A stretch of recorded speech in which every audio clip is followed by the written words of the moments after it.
सभी भाइयों को नमस्कार। आज शुरू करेंगे प्रैक्टिस सेट छठवा। ठीक है, प्रैक्टिस सेट छठवा आज सॉल्व करेंगे। ठीक है, तो पहला पार्ट है इसमें सामान्य जानकारी फटाफट कर लेते हैं। भाषा के आधार पर राज्यों का पुनर्गठन किस वर्ष में किया गया था। ठीक है, तो इसके बारे में पहले आपको पूर्ण जानकारी दे देते हैं। ठीक है, कोई भी चीज़ होती है हम उसे बिना पूरे सॉल्यूशन के आपको केवल टिक नहीं मार के बताते, तो इसलिए आप लोग जानकारी पा रहे हैं, तो इसलिए इस चैनल को सब्सक्राइब करने में आपकी क्या दिक्कत है। जब आप लोग पा ही रहे हैं तो प्लीज़ चैनल को सब्सक्राइब कर दीजिए, क्योंकि वो जानकारी आपके लिए भविष्य में और अभी दोनों जगह पर लाभकारी ही सिद्ध हो रही है। तो लाभ की चीज़ें तो लेनी ही चाहिए ना। तो वीडियो को लाइक कर दीजिए पहले और चैनल को सब्सक्राइब कर दीजिए। चलिए शुरू करते हैं कि भाषा के आधार पर राज्यों का पुनर्गठन किस वर्ष में किया गया था। तो अगर इसकी बात करें तो भारत सरकार ने एक आयोग का गठन किया था। किसका गठन किया था? आयोग का। ठीक है, राज्य पुनर्गठन आयोग। क्या नाम था? राज्य पुनर्गठन आयोग। ठीक है, इसका गठन कब हुआ था? तो 1953 में भैया किया गया था। कब किया गया था? 1953 में। ठीक है, याद रखिएगा कि राज्य पुनर्गठन आयोग कब गठित किया गया था? तो 1953 में इसे गठित किया गया था और इसके अध्यक्ष थे फजल अली। क्या थे? कौन थे? फजल अली। ठीक है, याद रखिएगा कि 1953 में इसका गठन किया गया। इसके अध्यक्ष थे फजल अली। ठीक है, और इसके जो अन्य सदस्य वो थे हृदयनाथ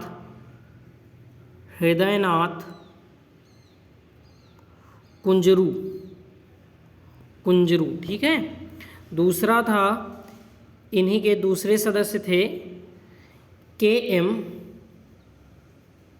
पणिक्कर।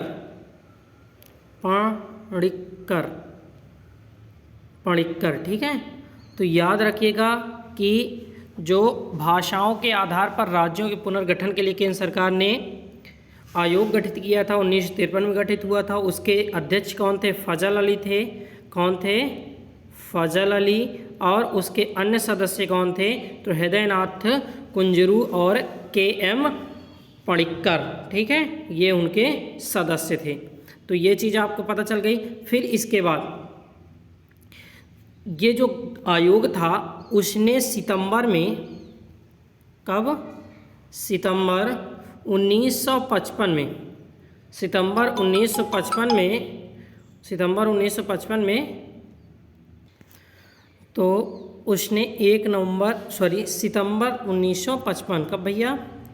सितंबर 1955 को उसने अपनी रिपोर्ट प्रस्तुत की। ठीक है, उस रिपोर्ट में जो आंध्र प्रदेश था, कौन सा प्रदेश?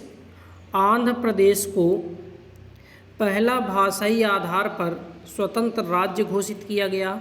ठीक है, कब? तो 1 नवंबर 1956 को आंध्र प्रदेश को भाषा के आधार पर भारत का पहला स्वतंत्र राज्य घोषित किया गया था। तो याद रखिए, तो कब किया गया था भैया? 1 नवंबर 1956। तो कौन सा आपका सही हो जाएगा? डी ऑप्शन आपका सही हो जाएगा। कौन सा ऑप्शन सही हो जाएगा? D option, 1956। ठीक है, चलिए अब इसके बाद जापान में होन्शु नामक द्वीप किसके लिए प्रसिद्ध है? तो जापान में जो होन्शु नामक द्वीप है, सबसे पहले इसके बारे में बात कर लेते हैं, फिर देखेंगे क्या होता है। तो होन्शु जो द्वीप है, होन्शु का मतलब क्या होता है? होन्शु एक जापानी शब्द है। इसका मतलब होता है मुख्य प्रांत। हिंदी में क्या होता है? मुख्य प्रांत। यानी कि जापान का जो मुख्य प्रांत है वो क्या है? होन्शु है क्या? यह एक द्वीप समूह है। क्या है? द्वीप है। क्या है? टापू है। टापू नहीं, क्या है? द्वीप है। ठीक है, होन्शु क्या है? एक द्वीप है जो कि जापान का सबसे बड़ा है। जापान का सबसे बड़ा जापान का सबसे बड़ा है, ठीक है। और दुनिया की अगर बात करें कि दुनिया में द्वीपों में सबसे ज़्यादा, तो इसका जो स्थान है वो 7वां है। दुनिया में 7वां सबसे बड़ा द्वीप है, सबसे बड़ा द्वीप है, ठीक है, याद रखिएगा। जापान का सबसे बड़ा है और दुनिया का 7वां सबसे बड़ा द्वीप है, ठीक है। और अगर बात की जाए कि जो द्वीप है, ठीक है, तो द्वीप के मध्य पूर्व में स्थित है टोक्यो।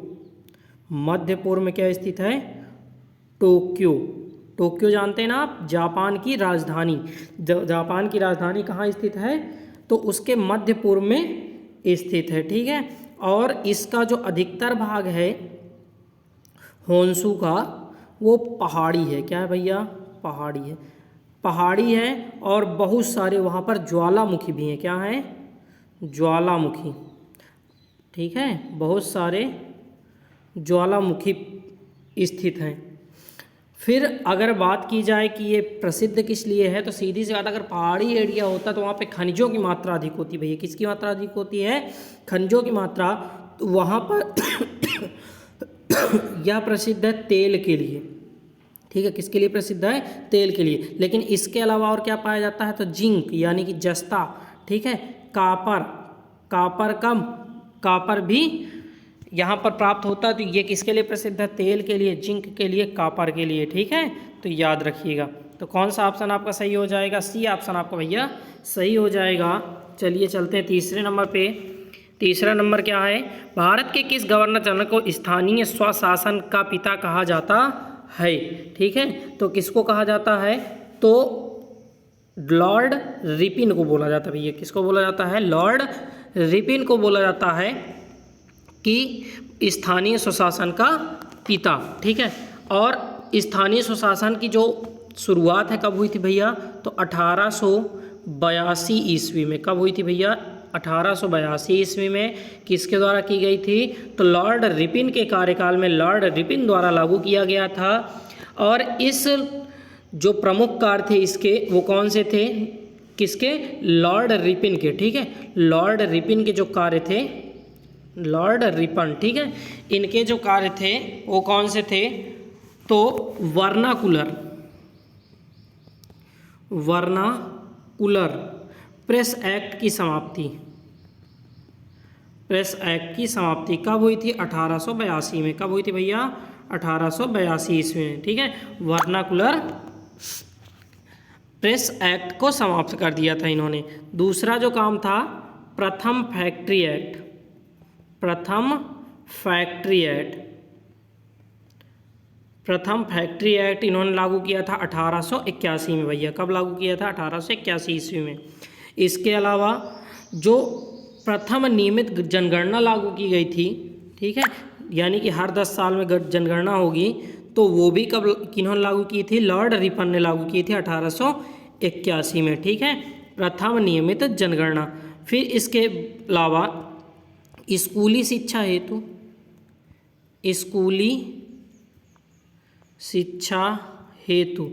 हंटर कमीशन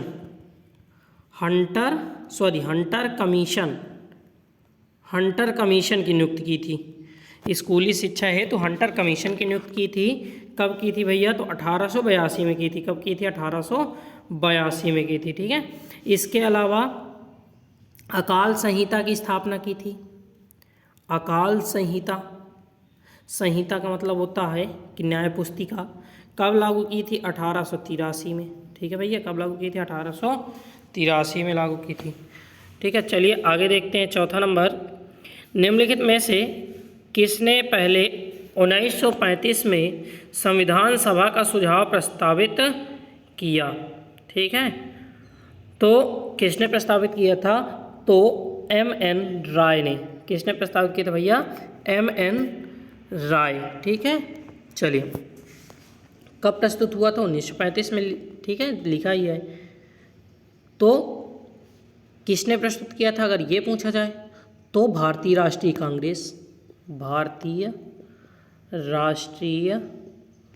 कांग्रेस, ठीक है, भारतीय राष्ट्रीय कांग्रेस ने आधिकारिक तौर पर 1935 में प्रस्तुत किया था। ठीक है, चलिए आगे देखते हैं। कौन सा नंबर?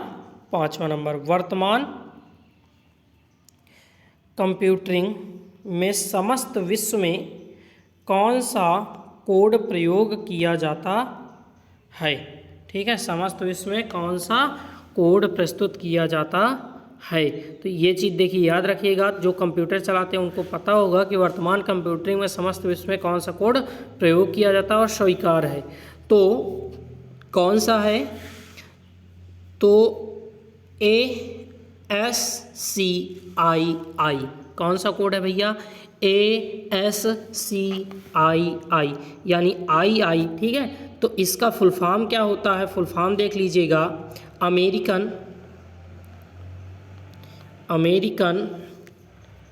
स्टैंडर्ड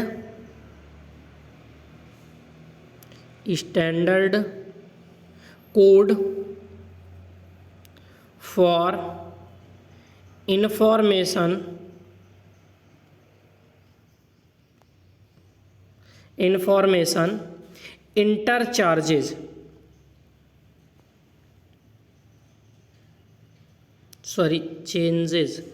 इंटरचेंजेस क्या है पूरा full form? American standard code for information interchange. ठीक है, ये पूरा फुल फॉर्म है, याद रखिएगा, American standard code for information interchange, जो कि कंप्यूटर में समस्त विश्व में प्रयोग किया जाने वाला एक कोड है और वह ऑथराइज्ड भी है, यानी कि स्वीकार भी किया जाता है। ठीक है, चलिए फिर अगर बात करें कि इसका उपयोग कहाँ किया जाता है, ठीक है, तो इसका उपयोग कंप्यूटर में टेक्स्ट को निरूपित करने के लिए किया जाता है। ठीक है, और जो ASCII कोड है तो 7 या 8 बिट का इस्तेमाल करता है। ठीक है, इसमें क्या होता है? 7 या 8 बिट का इस्तेमाल होता है। तो याद रखिएगा, मैंने आपको सारी इन्फॉर्मेशन दी है इससे संबंधित। ठीक है, चलिए आगे 6वां नंबर क्या कहता है? वेल द रिवर स्लिप्स उपन्यास किसके द्वारा लिखी गई? तो भैया ये ईस्ट्रिन काइर के द्वारा लिखी गई एक उपन्यास है। ठीक है, और 2015 में इसे हिंदू पुरस्कार प्रदान हुआ था। क्या प्राप्त हुआ था? 2015। ठीक है, हिंदू पुरस्कार।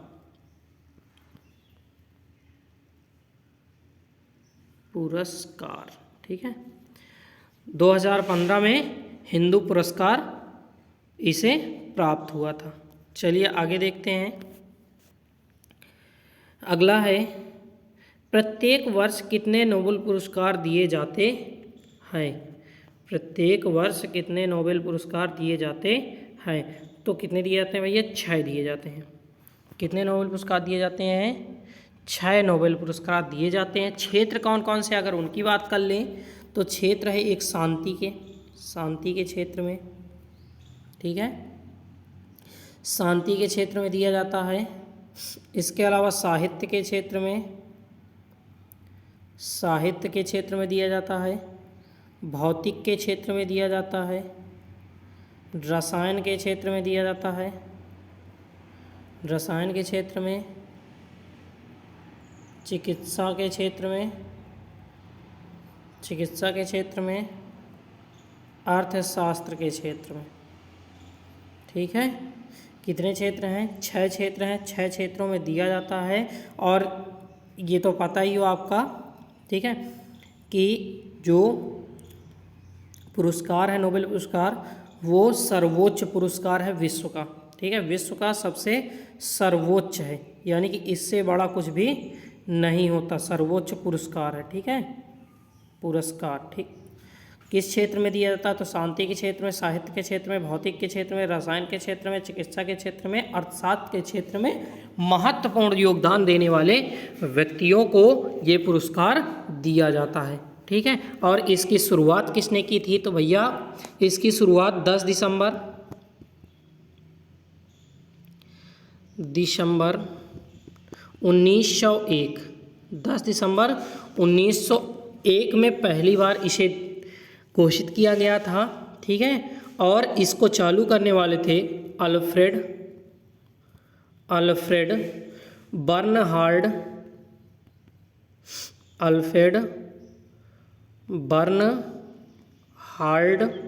ठीक है। इन्होंने क्या किया था, शुरुआत की थी, ठीक है। लेकिन ये पहले कितने क्षेत्रों में दिया जाता था, केवल 5 क्षेत्रों में दिया जाता था, 6 क्षेत्र नहीं थे, क्योंकि ठीक है बाद में इसमें 6 क्षेत्र शामिल हो गए। चलिए आगे देखते हैं, आगे क्या कहते हैं। पहले अर्थशास्त्र जुड़ा नहीं था, ये भी आपको बता देते, पहले अर्थशास्त्र जुड़ा नहीं था, ठीक है। अर्थशास्त्र बाद में जोड़ा गया, ठीक है। चलिए आगे देखते हैं 8वां नंबर, वर्ल्ड वाइड वेब का आविष्कार किसने किया। वर्ल्ड वाइड वेब का आविष्कार किसने किया। जैसे कि आप देखते हैं कोई भी साइट सर्च करते हो www. ठीक है, तो ये आप ज़रूर देखे होंगे, कोई भी वेबसाइट होती है तो www लिखा रहता है उसके आगे, ठीक है। तो इसका आविष्कार किसने किया था, तो इसका आविष्कार किया था टिम बर्नस ली, ठीक है। टी बर्नस ली ने कब किया था, तो 1989 में किया था भैया। कब किया था, 1989 में, ठीक है। और www जो है, www यह एक हाइपर लिंक है, क्या भैया, हाइपर लिंक, ठीक है। जो भी सूचनाएं होती हैं, यानी कि सूचनाओं का जो विशाल भंडार है, ये कहाँ पे रखता है, तो समाहित रखता है, जिसे हम बोलते हैं इंटरनेट बोलते हैं ना, इंटरनेट। तो इंटरनेट में जो सूचनाएं होती हैं किसके द्वारा संरक्षित रहती हैं, तो वेब ब्राउज़र की सहायता से www यानी वर्ल्ड वाइड वेब के रूप में सुरक्षित रहती हैं, ठीक है। आपने देखा भी होगा कोई भी साइट होती है उसके आगे लगा रहता है ऐसा, ठीक है। तो कौन सा ऑप्शन इस आपका सही हो जाएगा, ए ऑप्शन आपका सही हो जाएगा। चलिए चलते हैं 9 नंबर पर, जल्लीकट्टू। जल्लीकट्टू कहाँ चला गया, हाँ, जल्लीकट्टू के साथ जुड़ा हुआ है। तो जल्लीकट्टू के साथ क्या जुड़ा है, तो जल्लीकट्टू पोंगल, ठीक है, क्या है, पोंगल, 1 मिनट, जल्लीकट्टू, हाँ पोंगल, ठीक है, पोंगल के साथ जुड़ा है। जल्लीकट्टू होता क्या है, तो जो तमिलनाडु, आपने सुना होगा तमिलनाडु एक राज्य है, तमिलनाडु, ठीक है। तो तमिलनाडु में एक खेल होता है, क्या होता है, खेल, कौन से त्यौहार पे, पोंगल पे। पोंगल में एक पारंपरिक खेल है, ठीक है, जिसमें क्या होता है, जो खेल में गांव के ताकतवर और मजबूत जो बैल होते हैं उनके ऊपर पैसों का सिक्का बांध दिया जाता है, सींग में क्या बांध दिया जाता है, पैसों का सिक्का, ठीक है। थैली पूरी बांध दी जाती है उसके सींगों पर, ठीक है। और जो भी उस बैल को काबू कर लेता वही क्या होता है, विजेता घोषित किया जाता है। क्या घोषित किया जाता है, विजेता घोषित किया जाता है, और उसे इनाम की राशि दी जाती है, ठीक है। तो जल्लीकट्टू क्या है, तो जल्लीकट्टू एक ग्रामीण इलाकों का पारंपरिक खेल है, ठीक है, जो कब आयोजित किया जाता है, तो पोंगल पर आयोजित किया जाता है, पोंगल, ठीक है, जो तमिलनाडु का मतलब प्रमुख त्यौहार है पोंगल। तो पोंगल पर आयोजित किया जाता है। काम क्या होता है, तो बैल के सींग पर क्या बांध दिया जाता है, एक थैली पैसों से भरी बांध दी जाती है। जो भी व्यक्ति बैल को अपने काबू में लेता है उसे विजेता घोषित किया जाता है, ठीक है, उसे बोलते हैं जल्लीकट्टू, ठीक है। ये आपने बहुत सारी मूवियों में देखा होगा जल्लीकट्टू का त्यौहार, ठीक है। चलिए अगला देखते हैं, भारत में महिलाओं के लिए आरक्षण उपलब्ध है। तो लोकसभा में, राज्य विधानसभाओं में, तो पंचायती राज निकायों में, उपयुक्त सभी स्थानों पर। तो फिलहाल की अगर बात करें तो पहले क्या था, लोकसभा और राज्यसभा में, लोकसभा और राज्यसभा में महिलाओं को आरक्षण नहीं था, केवल पंचायती राज निकायों में उपलब्ध था। ठीक है। लेकिन प्रेजेंट टाइम में राज्यसभा और लोकसभा में भी महिलाओं को आरक्षण दिया गया है, ठीक है। तो लेकिन इस पे कौन सा ऑप्शन भैया आपका सही होगा, तो पंचायती राज्य निकायों में। लेकिन अगर अब आपके आधार पर शुरू करें तो कौन सा होगा, उपयुक्त सभी स्थानों पर राज्यसभाओं और लोकसभाओं में भी महिलाओं के लिए आरक्षण दिया जा चुका है, ठीक है। चलिए आगे चलते हैं। 11वां नंबर,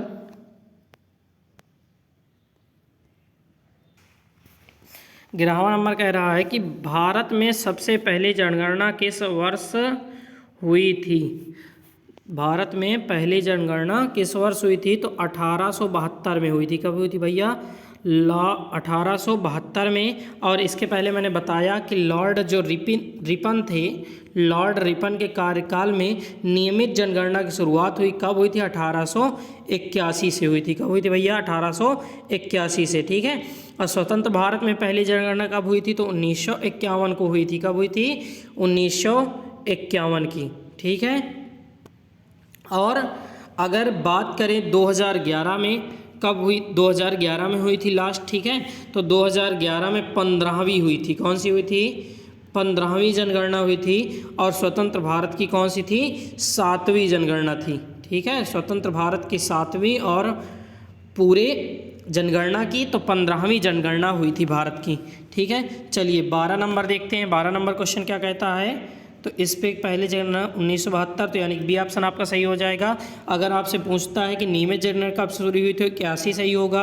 अगर आपसे पूछता है कि स्वतंत्र भारत की तो 1951 आपका सही होगा, ठीक है। तीनों याद रखिएगा, क्योंकि कोई भी आ सकता है, कोई वो नहीं है। बस वीडियो को आपने लाइक नहीं किया तो वीडियो को लाइक कर दीजिए। निम्नलिखित में से कौन सा रोजगार प्राथमिक क्षेत्र से जुड़ा हुआ नहीं है, तो प्राथमिक क्षेत्र से जुड़ा हुआ नहीं है तो कौन होता है, तो इस पे आपका पता है पुजारी, क्या है, पुजारी, ठीक है। पुजारी क्या है, प्राथमिक क्षेत्र नहीं आता, इसमें कित में आता है, तो आपका तृतीयक क्षेत्र में आता है। तो किसमें आता है, तृतीयक क्षेत्र, ठीक है। पुजारी कहाँ पे आता है, तृतीयक क्षेत्र के अंतर्गत आता है, ठीक है। चलिए आगे देखते हैं। अगर आपसे और पूछें तो प्राथमिक का मतलब क्या होता है भैया, तो अगर प्राथमिक का मतलब होता है कि अर्थव्यवस्था के, मतलब अर्थव्यवस्था के आधार पर जुड़े हों, यानी कि उनसे अर्थव्यवस्था को लाभ हो, तो वो क्या होते हैं, प्राथमिक होते हैं। कौन कौन से अगर आपसे पूछा जाए तो जैसे आपकी कृषि है, कृषि क्या होती है, अर्थव्यवस्था को सीधे प्रभावित करती है। वानिकी, मछली, ठीक है, मछली पकड़ी तो उससे पैसा आएगा, तो उससे क्या होगी, अर्थव्यवस्था मजबूत होगी। खनन, ये क्या है, प्राथमिक है, ठीक है। द्वितीयक में क्या होते हैं, जो निर्माण कार्य होते हैं वो क्या होते हैं, वस्तुओं के उत्पाद किए जाते हैं, वो होते हैं द्वितीयक, ठीक है। और तृतीयक में क्या होता है, सेवा होती है। तो याद रखिएगा प्राथमिक में क्या होता है कि जो रोजगार देते हैं, ठीक है, यानी कि जैसे कि मान लो कृषि, वानिकी, ठीक है, इन चीज़ों यानी कि अर्थव्यवस्था से जुड़े होंगे तो होंगे प्राथमिक, और जो उत्पाद से जुड़े होंगे वो द्वितीयक, जो सेवा से जुड़े होंगे वो तृतीयक, ठीक है। तीनों याद रखिएगा, इस तरीके से ज़्यादा आपको याद रहेगा। तो अगला देखते हैं, अगला कौन सा है, 13 नंबर, ISDN एक दूरसंचार प्रौद्योगिकी, ठीक है। ISDN एक दूरसंचार प्रौद्योगिकी है जहां ध्वनि वीडियो डाटा साथ साथ संग्रहित होते हैं। तो सही बात है, यही आपका ऑप्शन सही हो जाएगा, ठीक है। जो इसका फुल फॉर्म होता है ISDN का होता है इंटीग्रेटेड, क्या होता है, इंटीग्रेटेड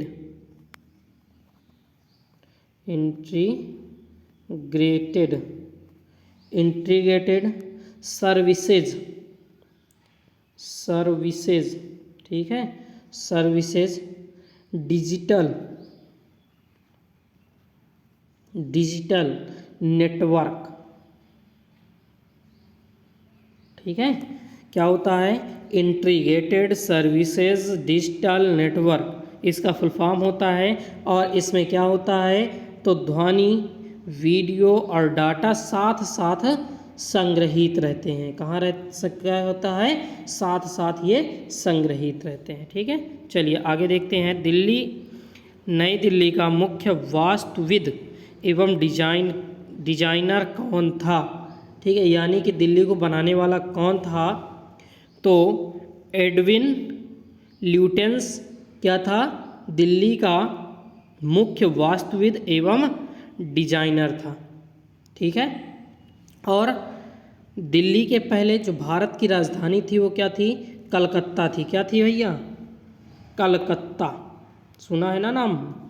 पश्चिम बंगाल में कलकत्ता। ठीक है, तो कलकत्ता पहले भारत की राजधानी थी, लेकिन जब दिल्ली को राजधानी बनाया गया विकसित करने के लिए, फिर एक राजधानी की बनाई जाती है तो वहाँ पर जो कार्यालय होते हैं उन्हें स्थापित करना होता है। ठीक है, जो व्यक्ति होते हैं उनके लिए भी व्यवस्थाएं की जाती हैं, यानी कि राजधानी के तौर पर उसे विकसित किया जाता था। तो विकसित करने के लिए किसको इसका कार्यभार सौंपा गया था? एडविन को। किसको? एडविन को। ठीक है, तो याद रखिएगा। और इनके साथ एक और थे इनके साथी जो थे बेकर। क्या नाम था उनका? बेकर। ठीक है, दोनों ने इसको किया था। ठीक है, चलिए आगे देखते हैं। 15 नंबर क्या है? भारत की G20 अध्यक्षता के तहत सस्टेनेबल फाइनेंशियल वर्किंग ग्रुप की पहली बैठक 2 फरवरी 2023 को कहाँ हुई? ठीक है, तो इसकी अध्यक्षता, ये पता है आपको कि G20 की अध्यक्षता पहली बार किसने की थी? तो भारत ने की थी। ठीक है, किसने की थी? भारत ने। और जो सस्टेनेबल फाइनेंशियल वर्किंग ग्रुप की पहली बैठक 2 फरवरी 2023 को वो कहाँ आयोजित की गई थी? तो गुवाहाटी में आयोजित की गई थी। कहाँ भैया की गई थी? गुवाहाटी में आयोजित की गई थी। ठीक है, और अगर G20 संबंधित आपको कोई भी जानकारी है तो वो भी आपको बता देते हैं कि बैठक में जो G20 के सदस्य देश थे, अतिथि देश थे, ठीक है, तो और विभिन्न अंतर्राष्ट्रीय संगठन थे जो महत्वपूर्ण थे, लगभग 100 से अधिक प्रतिनिधियों ने भाग लिया था। 100 से अधिक प्रतिनिधियों ने भाग लिया था। प्रतिनिधि का मतलब आप जानते ही हैं कि किसी की बात को पहुंचाने वाला केवल एक व्यक्ति क्या कहलाता है? प्रतिनिधि कहलाता है। ठीक है, जैसे हम दूत बोलते हैं, क्या बोलते हैं? दूत। और G20 2023 का जो थीम था वो क्या था? तो वन अर्थ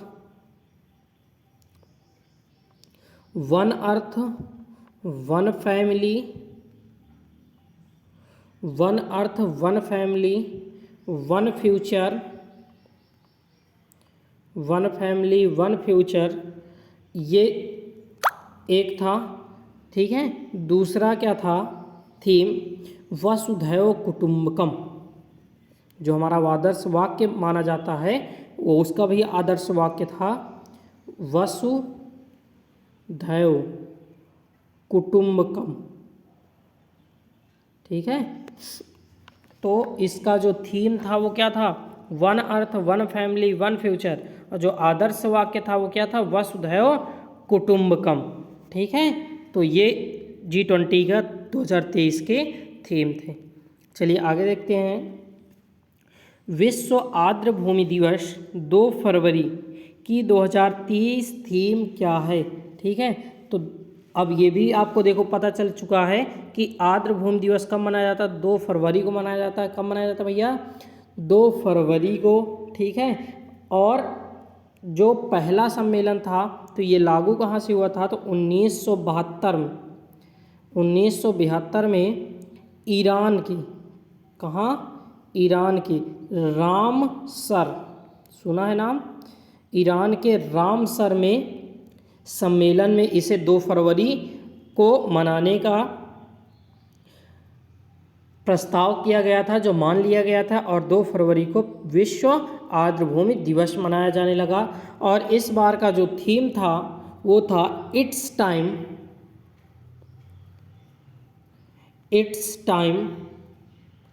फॉर वेटलैंड्स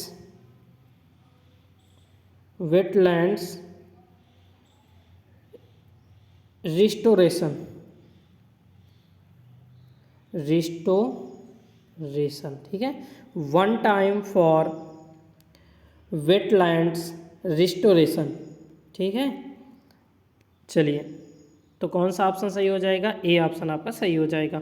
17वां देखते हैं, संविधान का निम्न में से कौन सा संशोधन केंद्र तथा राज्य के मंत्रिपरिषद के मंत्रियों की अधिकतम संख्या सीमित करता है, ठीक है। तो कौन सा ऑप्शन आपका सही है इस पे? तो इसका डी ऑप्शन सही हो जाएगा। 91वां संशोधन क्या करता है?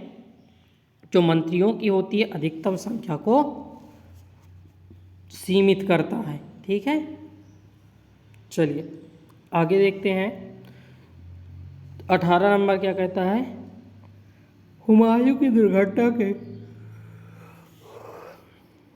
की दुर्घटना के आकस्मिक मृत्यु के उपरांत उनके बेटे अकबर को कहाँ मुगल सिंहासन पर बैठाया गया, ठीक है। तो कहाँ बैठाया गया था भैया? तो कलनौर। कहाँ बैठाया गया था? कलनौर कहाँ है? पंजाब में है। कहाँ भैया? पंजाब में है, ठीक है। और जब अकबर बैठे तो कितने वर्ष के थे? 14 वर्ष के थे। कितने वर्ष के थे? 14 वर्ष के थे जब उन्होंने गद्दी पर उन्हें बैठाया गया था, ठीक है। और जो हुमायूं था, हुमायूं की मृत्यु कैसे हुई थी? तो हुमायूं ने 1556, कब हुआ था? जनवरी 1556 की घटना है। जनवरी 1556 में एक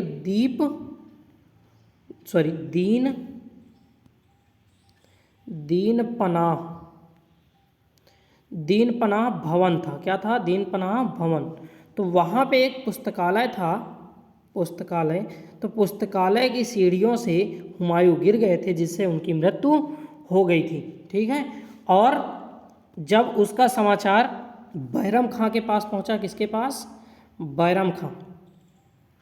तो बैरम खां ने फटाफट अकबर को पंजाब के कलनौर में गद्दी पर बैठाकर राज तिलक करके बादशाह घोषित कर दिया था। क्या घोषित कर दिया था? बादशाह घोषित कर दिया था। और इसका जो रीज़न था वो इतना फटाफट क्यों हुआ?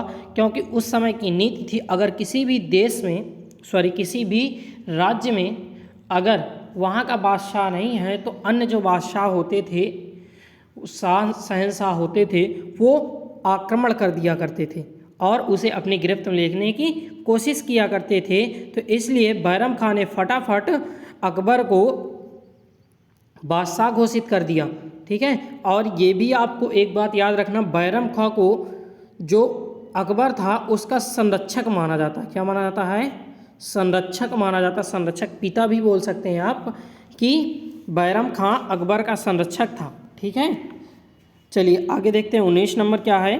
तो भारत का निम्नलिखित में से कौन सा राष्ट्रपति निर्विरोध निर्वाचित हुआ था, ठीक है। तो सबको पता होगा नीलम संजीव रेड्डी। कौन थे? नीलम संजीव रेड्डी। कब? 26 मार्च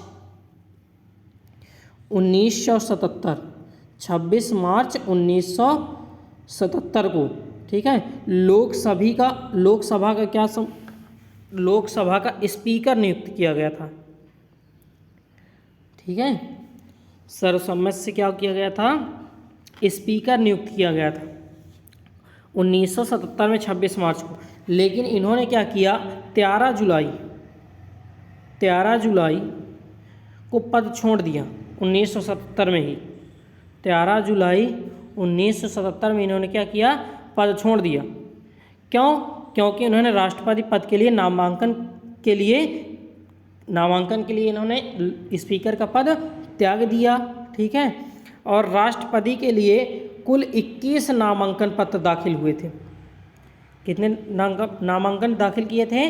21 नामांकन पत्र दाखिल किए गए थे, ठीक है। जिनमें से कुछ को उम्मीदवारों को जो विधायकों का समर्थन था वो नहीं मिला, ठीक है। और उनकी जो जमानत राशि थी 2500 रुपये, वो क्या कर ली गई?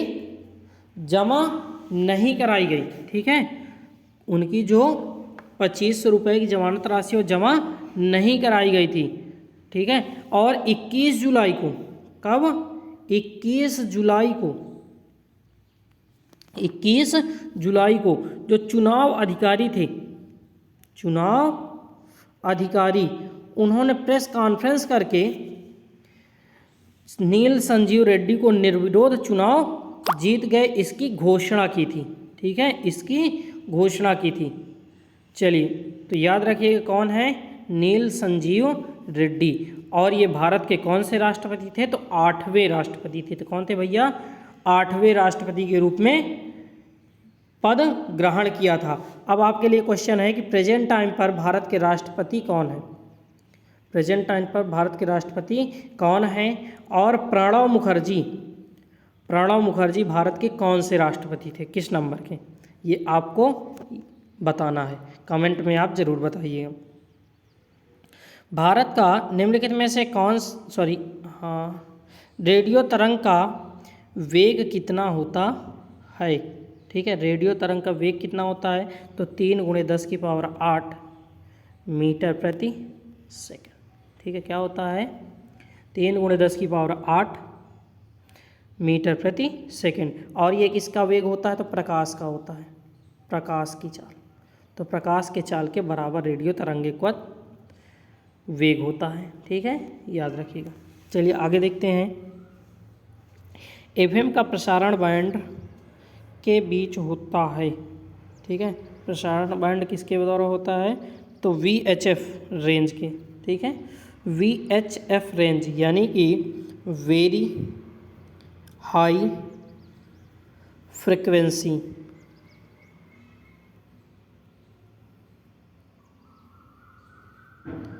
वेरी हाई फ्रिक्वेंसी, ठीक है। और जो इसका रेंज है वो कितना है? तो 30 मेगाहर्ट्ज, ठीक है, से लेकर के 300 मेगाहर्ट्ज तक, ठीक है। याद रखिएगा जो एफएम का प्रसारण बैंड है वो कितने में है? तो वीएचएफ के रेंज में प्रसारित होता है, यानी वेरी हाई फ्रिक्वेंसी के बीच। और इसका जो मानक है वो कितना है? 30 मेगाहर्ट्ज से 300 मेगाहर्ट्ज के बीच, ठीक है। चलिए 22 नंबर क्वेश्चन देखते हैं।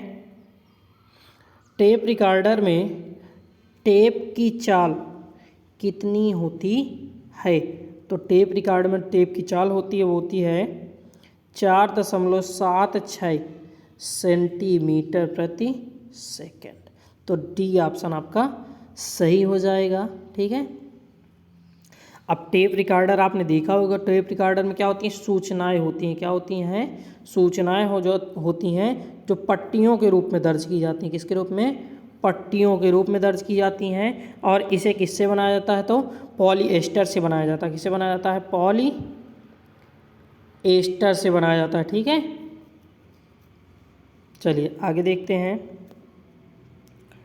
अगला क्वेश्चन क्या है? नदी के प्रवाह को मापने के लिए निम्नलिखित किसका उपयोग किया जाता है?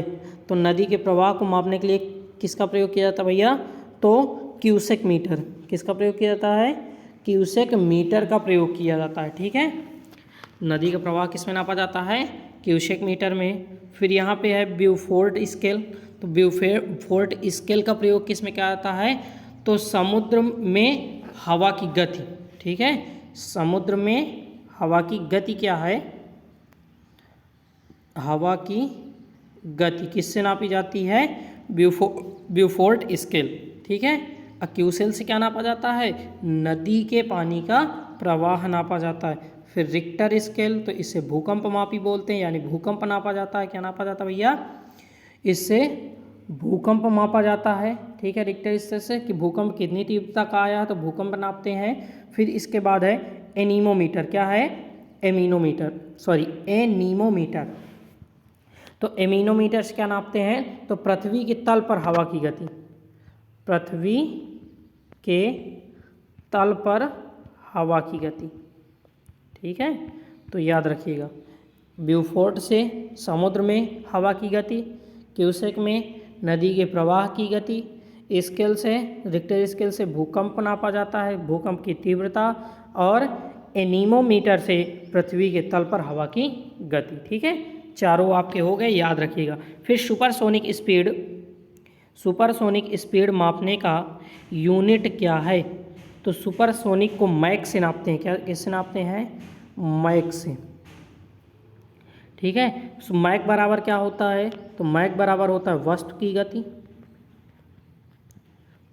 की गति बटा माध्यम में ध्वनि की गति।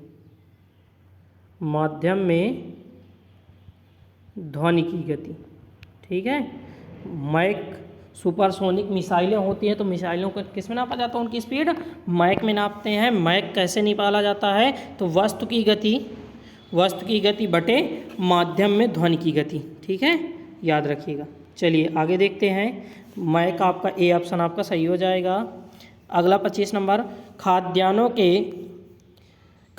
के संरक्षण हेतु निम्न में से किसका प्रयोग किया जाता है? ठीक है, किसका प्रयोग किया जाता है संरक्षण के लिए? तो सोडियम बेंजोएट का प्रयोग किया जाता है। भैया किसका किया जाता है?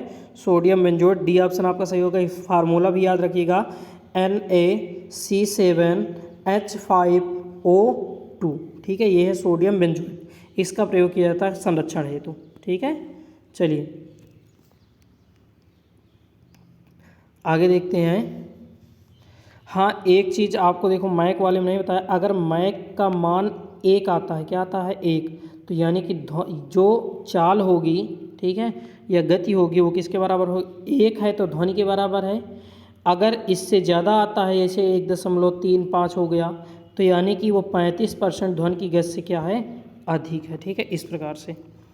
अगला देखते हैं 26 नंबर, किसी स्थान की आर्द्रता जानने के लिए निम्न में से किसका उपयोग किया जाता है? यानी कि आर्द्रता किससे नापी जाती है भैया? तो आर्द्रता नापने के लिए हाइग्रोमीटर का प्रयोग किया जाता है। किसका प्रयोग किया जाता है? हाइग्रोमीटर का प्रयोग किया जाता है। ठीक है, अब इसमें पाइरोमीटर है, तो पाइरोमीटर क्या होता है? तो सतह का तापमान मापने के लिए, ठीक है, सतह का तापमान नापने के लिए प्रयोग किया जाता है। ठीक, और जो हाइड्रोमीटर है, हाइड्रोमीटर क्या करता है? तो ये द्रवों का अपेक्षित घनत्व बताता है। द्रवों का अपेक्षित घनत्व, ठीक है, क्या बताता है? द्रवों का अपेक्षित घनत्व बताता है। ठीक है, और जो पेरिस्कोप है, पेरिस्कोप किस में प्रयोग किया जाता है? पनडुब्बियों में प्रयोग किया जाता है।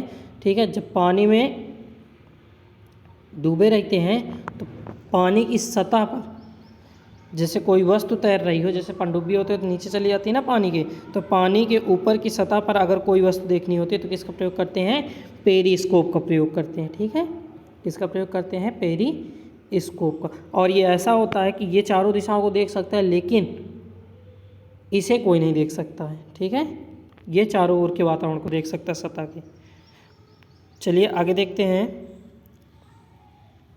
वह कौन सी पर्यावरणीय परत है जो विकिरण को वापस पृथ्वी में प्रत्यावर्तित करती है? ठीक है, वापस प्रत्यावर्तित करती है, तो कौन सी होती है भैया? तो समतापमंडल हमें पता है। कौन है? समतापमंडल। ठीक है, समतापमंडल है, और इसे इंग्लिश में क्या कहते हैं? तो स्ट्रेटोस्फीयर बोलते हैं। क्या बोलते हैं भैया? स्ट्रेटोस्फीयर। ठीक है, फिर ये क्या करती है? टकराकर जो किरणें होती हैं, विकिरण होती हैं, वापस पृथ्वी पर आ जाती हैं। और जो ये है आयनोस्फीयर, यानी कि आयन मंडल, तो आयन मंडल क्या करता है? रेडियो एक्टिव तरंगें टकरा करके पृथ्वी पर वापस आती हैं। ठीक है, जो रेडियो एक्टिव तरंगें होती हैं वो कहाँ से टकराती हैं? आयन मंडल से। जो विकिरण है कहाँ से टकराता है? समतापमंडल से। ठीक है, चलिए निम्नलिखित, तो इसका ऑप्शन कौन सा सही होगा? ए 28 नंबर देखते हैं। निम्न राज्यों में से कौन सा राज्य उदय योजना के लिए समझौता ज्ञापन पर हस्ताक्षर करने वाला देश का पहला राज्य बन गया? ठीक है, तो कौन है? तो झारखंड है भैया। कौन है? झारखंड। ठीक है, उदय का फुल फॉर्म क्या है? उदय का फुल फॉर्म क्या है? उज्ज्वल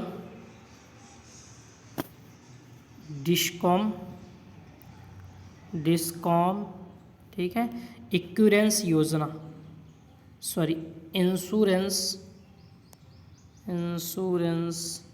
योजना, ठीक है।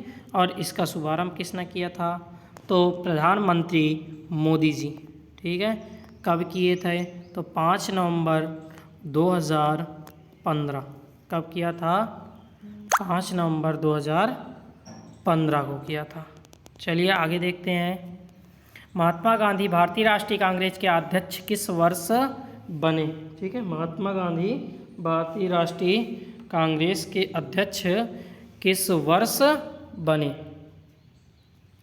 तो गांधी जी 1924 में भारतीय राष्ट्रीय कांग्रेस के अध्यक्ष बने। और जो अधिवेशन था कौन सा था? 39वां अधिवेशन था जिसकी अध्यक्षता की थी।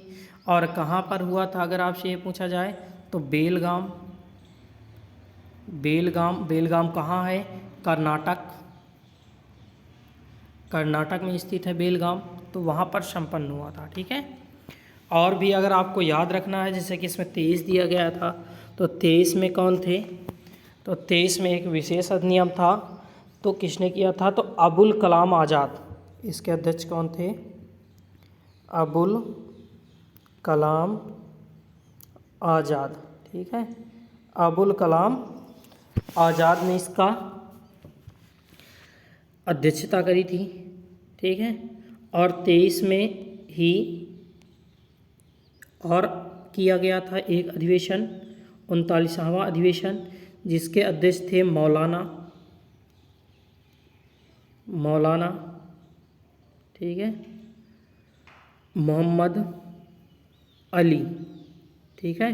कहाँ हुआ था? तो काकीनाड़ा में हुआ था। कहाँ हुआ था? काकीनाड़ा में हुआ था, ठीक है। फिर इसके बाद 25 है, 25 की बात करें तो 41वां अधिवेशन था। इसकी अध्यक्ष थी सरोजनी नायडू। कहाँ हुआ था? तो कानपुर में हुआ था। कहाँ हुआ था? कानपुर में हुआ था। और प्रथम महिला अध्यक्ष थी, क्या थी? प्रथम महिला अध्यक्ष। फिर 22 की अगर बात करें तो 22 में 48वां हुआ था। इसके अध्यक्ष थे देशभक्त चित्तरंजन दास। कौन थे? देशभक्त चित्तरंजन दास, ठीक है। कहाँ हुआ था? गया में।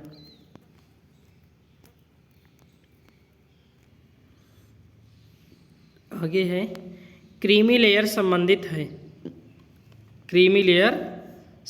है। तो क्रीमी लेयर किससे संबंधित है? तो सामाजिक एवं आर्थिक हालात से संबंधित है, ठीक है। कब लिया गया था? 1971 में यह शब्द लिया गया था, ठीक है। चलिए आगे देखते हैं। UPI लाइट फीचर लॉन्च करने वाला पहला भुगतान बैंक कौन बन गया? तो UPI लाइट फीचर लॉन्च करने वाला पहला कौन था? तो फरवरी 2023 को लॉन्च किया गया है। कब लॉन्च किया गया है? फरवरी 2023 में। किसने लॉन्च किया था? तो पेटीएम। किसने लॉन्च किया है? तो पेटीएम ने लॉन्च किया था, ठीक है। Paytm payment bank, Paytm payment bank, ठीक है। UPI लॉन्च किया था। चलिए, तो पेटीएम पेमेंट बैंक आपका ये ऑप्शन आपका सही हो जाएगा। चलिए आगे देखते हैं। भारत का संविधान सरकार की प्रणाली के संप्रभुत्व समाजवादी धर्मनिरपेक्ष लोकतांत्रिक गणराज्य है, ठीक है। तो क्या है? संसदीय है। क्या है भैया? संसदीय है, ठीक है। अगला चलते हैं 33 नंबर पे, फटाफट करते हैं। वीडियो बहुत लंबी हो रही है, आप लोग वीडियो को लाइक कर दीजिए। लेकिन हाँ, जानकारी तो मिल ही रही है, लंबी होने से क्या फ़ायदा है। लाल बहादुर शास्त्री स्टेडियम स्थित है। तो लाल बहादुर स्टेडियम कहाँ पर स्थित है? तो हैदराबाद में स्थित। कहाँ भैया स्थित है? हैदराबाद में स्थित है लाल बहादुर शास्त्री स्टेडियम, ठीक है। चलिए, और किसके लिए है? तो फुटबॉल और क्रिकेट के मैच होते हैं। और पहले इसका नाम था फतेह फतेह मैदान, क्या था? फतेह मैदान। लेकिन 1967 में बदल करके प्रधानमंत्री जी लाल बहादुर शास्त्री के नाम पर रख दिया गया था। चलिए देखते हैं 34 नंबर। अहमदनगर को अंततः वर्ष में मुगलों द्वारा अपने राज्यों में मिला लिया गया। तो अहमदनगर को शाहजहां ने, किसने मिलाया था? तो शाहजहां ने। तो शाहजहां ने 1632 में मिला लिया था। तो कौन सा ऑप्शन सही होगा? सी ऑप्शन आपका सही हो जाएगा। ठीक है, चलिए आगे देखते हैं। 35 नंबर। रक्त लाल दिखाई देने के कारण है, तो इसका कारण है हीमोग्लोबिन। क्या है भैया? हीमोग्लोबिन। ठीक है, जो हीमोग्लोबिन होती है वो क्या होती है? नीले पीले प्रकाश को अवशोषित कर लेती हैं। ठीक है, क्या करते हैं? अवशोषित कर देती हैं। ठीक है, तो इसका कौन सा ऑप्शन सही हो जाएगा? आपका हीमोग्लोबिन आपका सही हो जाएगा। आगे देखते हैं आगे क्या कहता है। 36 नंबर।